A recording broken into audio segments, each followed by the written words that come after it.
Hello, everyone. It is N Squared Sports here, and we're going to be talking about the NBA bubble. We've had 2 days worth, 2 or 3 days worth of games now. As of recording this, we're recording this on Monday, and currently the Raptors Heat game is going on right now. But we did another video, depending on whenever they're released, talking about so many other teams and our reactions. We really want to mention, which are the Pelicans, the Mavericks, and I'm blanking on the other team. You say Celtics? The Celtics, yes. Celtics, there you go. Just talking about this. So yeah, let's start off with the Celtics.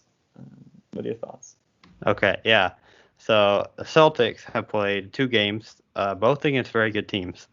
They first started out against their rival, the Bucks, who I think most people will say possibly the 2 best teams in the East going at it. So of course they lost to the Bucks. It was a very entertaining game, however. It came down to pretty much the very end. I mean, it was very entertaining. Bucks ended up winning that game by 7. Giannis went off. But, I mean, I think in this game, Boston having Jason Tatum score 5 points, I think, the entire game, like, it's pretty incredible they were even in the game, to be honest. So with him playing that bad, I don't think for this game you can take a whole lot other than their role players are good, and they played well without Tatum having that outburst that he usually does.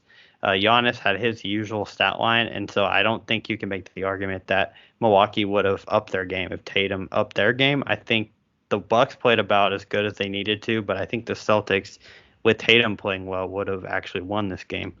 Going Giannis to their also next. should have been fouled out a couple of times there. Oh, really? I didn't actually watch all of that game, but okay. And then the most recent one was against the Trailblazers, where Boston had a huge lead, blew it, and then got it back. So it's a very up and down game. I mean, the first half, most people probably turned it off because it was so boring to watch. Especially for me, I'm a huge golf fan, so I was switching back and forth between golf and this. And when I saw Portland was down, I'm like, well, this game's over.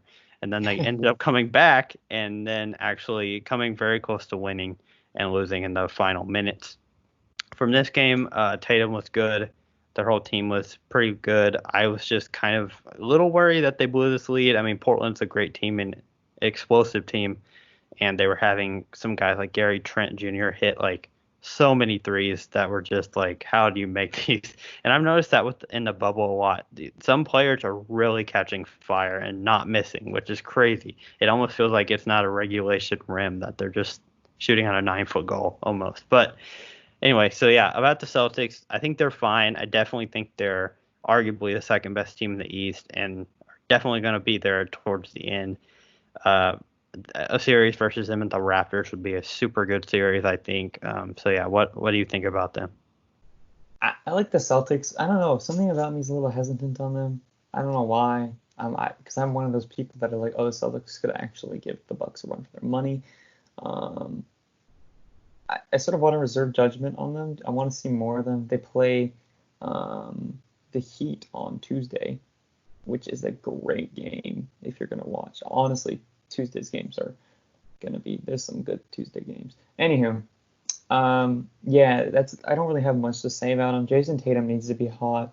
So got Kemba Walker. I know he sort of has the arthritis, sort of knee issue. So he's on and off, which honestly, that sort of concerned me, at least in a 7-game series in the playoffs where it's going to be a high intensity for long periods of time.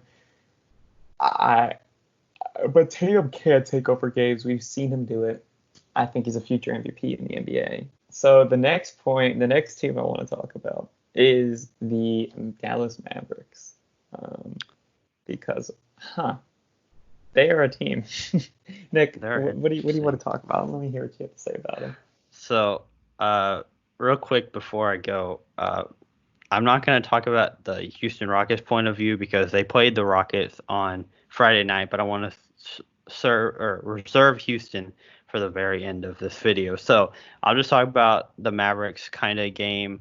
They played incredibly against the Rockets. I will say that Trey Burke had an incredible shooting game, just 31 points from Trey Burke, who was a replacement player. He wasn't even supposed to be on their team. He was a replacement player for a guy who didn't play for them. But Doncic played amazing. Porzingis played amazing. I mean, they played the best they could with the circumstance. I mean, their offense. They scored 149 points and lost. Like that's a lot of points to score to lose a game. It went to overtime. Some people could say the Rockets got lucky at the very end. Whatever your stance is on that. But then you see their game last night, as we're recording this on Monday. On Sunday night, they lost to the Suns by 2 points. And the Suns are the team who most people say have no chance of making the playoffs even. They're the very bottom seed in the West who's in the bubble. And Devin Booker played great, but Doncic still had 40 points, almost a 40-point triple-double. They still lost the game. Trey Burke did not have his same game. Tim Hardaway Jr. didn't play well. So you basically had Porzingis who had 30, I think, Doncic who had 48 and 11, and then you had Seth Curry who had like 16. But it was a different team against the Suns. So they're very up and down. Their offense is so potent. They still scored 115, which is a lot, but not a lot compared to how teams have been scoring. So I think it's very interesting to watch because they're a team who's pretty kind of locked into that 7th seed. It's going to be hard for them to get to the 6th seed at this point. Now, I don't think they could fall to the 8th, but it's going to be hard to go to the 6th. So they're kind of locked into playing the Clippers, it looks like, which is a weird matchup. I think it could be good. I think the Clippers could be a good matchup for them if they want to play really big because they have, Boban and Porzingis and Doncic is tough to defend. So you could say that the Mavericks have a good shot to poke at the Clippers a little bit, but just their play recently, they had a huge game against the Rockets and not a good game against the Suns. So I don't really know what to take from it. Yeah, it's interesting for sure. The Mavs, I think in the Rockets demographics, they were talking a lot about how the Mavs are horrible in the fourth quarter, and they just choke leads like it's nobody's business. And it's true. The same thing happened with the Suns. You thought the game was over, and the Suns came back in the fourth quarter. I don't really know what to say, man. The Mavs have sort of disappointed. I mean, their offense has been good. It's one of those things that it's like it's hard to fault them for a lot. Yeah. Except the fact that they just aren't clutch. And I like this team. Like I'll tell I have a lot of friends that are Mavericks fans, and a lot of them are just like, I don't know why we lost. We're a pretty good team, and I pretty much just tell them every time that like you're 2 or 3 years away, and that's really the best way you got to say. Maybe even a year away from really being a true contender. Because they're so young, and they got really good talent on that team. But you just gotta wait for them. This isn't their year, but they're showing so many flashes of greatness. Yeah, I totally agree with that. I think Mark Cuban and the job that they've done to get this talent has been huge because I read a stat that they got Porzingis from New York, and they also got Tim Hardaway Jr. and there's one other player they got from New York in that trade that it was a really big overhaul that they got from the Knicks, which is incredible that they were able to acquire all that talent. So now I guess going into the Pelicans, there's one thing we haven't talked about yet that I'm going to save the Rockets for last, but going into the Pelicans, they might have just played their way out of the playoffs. Like it's been crazy to watch the Pelicans because, I mean, they play tonight as we're recording this, and this should be right before this game happens. They're playing their rival, the Memphis Grizzlies, this game tonight is going to be super interesting to see who comes out on top because Ja Morant, for Grizzlies is going to play. Zion has been playing, not very many minutes. Like he played 15 minutes his first game, and I think 13 minutes his second game. Of course, the second game was when they played the Clippers and kind of really got destroyed. And there was no reason to play him, I guess, because they were getting destroyed so bad.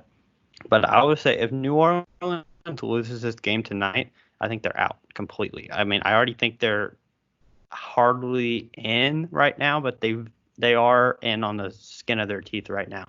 But if they lose to the Memphis Grizzlies tonight and Memphis gains a game and they lose a game, it could be all over for them. I mean, the first game we already talked about on opening night against the Jazz, they just Zion didn't play enough, and they choked. And then the Clippers game, nobody really thought they were going to beat the Clippers. Clippers were up by like 30 at halftime. It was just over. And then tonight against the Grizzlies, I'm going to take the Grizzlies because I don't think the Pelicans. I mean, Brandon Ingram has to be on his game. He has to score 30 plus for them to even stand a chance, I think. I mean, like you said with the Mavs, I think they're a couple of years away, especially because Zion is not even playing fully yet. I would even take Memphis tonight if Zion plays 30 minutes. I really would because I think their chemistry is all off. They're deflated from losing their first two games. I think it's a wrap for them. I agree completely, pretty much. I sort of think it's done for them already. And you could tell after they blew that Jazz game and they had a good lead that they lost that game and their heads were down. Like they were done. They're wiped. They're sort of ready for it to be over with. Of course they're competitors, but the fact that they're not putting Zion in really tells me that they're caring more about their future, which is understandable for them, more than their really current situation. Yeah. I guess in if you've ever seen The Last Dance, they do this. Michael Jordan gets, and I think it's in the first or second episode, he gets, they put a minute restrictions on him because they're like, oh, we care more about your future, and this is like the future of our franchise, and that's really what they're doing with Zion. Is they're like, okay, he's the future. We're not going to play him that much. It's not worth it. It's not realistic for us to do anything, you know. That's sort of how I see it. I mean, and that's really all I got to say about them. Yeah, I think that's right on. Well, thank you guys so much for watching, and we'll talk to you guys later.